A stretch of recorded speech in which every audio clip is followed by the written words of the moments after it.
Doctor Vinod Bhanderi, જિલ્લા ભાજપ અધ્યક્ષ। આજ રોજ અટલ ભવન ખાતે પશ્ચિમ બંગાળ, આસામ અને પોંડિચેરીમાં ભારતીય જનતા પાર્ટીનો ભવ્યથી ભવ્ય વિજય થયો છે। એકમાં ડબલ સદી બંગાળમાં, આમાં સેન્ચુરી આસામમાં, અને અહીંયા 30માંથી 23।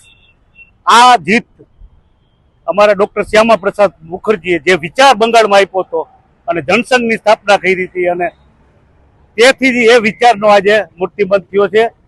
એટલે ડોક્ટર શ્યામા પ્રસાદજીને પણ યાદ કરવા પડે। સાથોસાથ નરેન્દ્રભાઈની વિકાસની રાજનીતિ, અમિતભાઈની ચાણક્ય નીતિ અને નીતિન નબીજીનું સંગઠનના માર્ગદર્શન હેઠળ પૂરા ભારતમાં અત્યારે વિજયથી વિજય થઈ રહ્યો છે। અને સાથોસાથ બંગાળની જનતાનો ખૂબ ખૂબ આભાર માની છે, અને બંગાળના કાર્યકર્તાનો જે પરિશ્રમ, વિપરીત પરિસ્થિતિમાં જે પરિશ્રમ કર્યો છે એના પરસેવાથી આ વિજય છે। અને બંગાળની જનતાએ નરેન્દ્રભાઈ, ભારતીય જનતા પાર્ટી અને રાષ્ટ્રવાદની રાજનીતિમાં જે વિશ્વાસ મૂક્યો છે એ બદલ ખરા હૃદયપૂર્વક એનો આભાર માની છે। આજે પશ્ચિમ બંગાળ વિધાનસભાની ચૂંટણીમાં ભારતીય જનતા પાર્ટીનો 2/3 બહુમતીથી ભવ્ય વિજય થયો છે।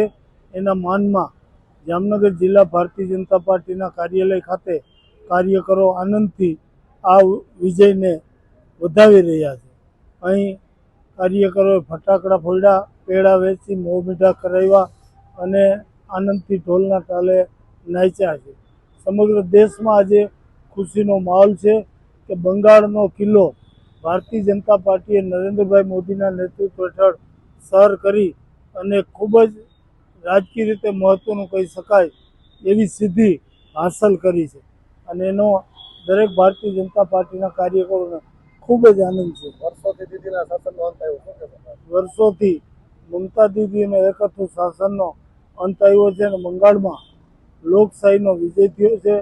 ભારતીય જનતા પાર્ટીના કાર્યકરોને અત્યાચારોમાંથી મુક્તિ મળશે અને સાચા અર્થમાં બંગાળની જનતા નરેન્દ્રભાઈ મોદીના વિકાસની નીતિના ફળ ચાખી શકશે।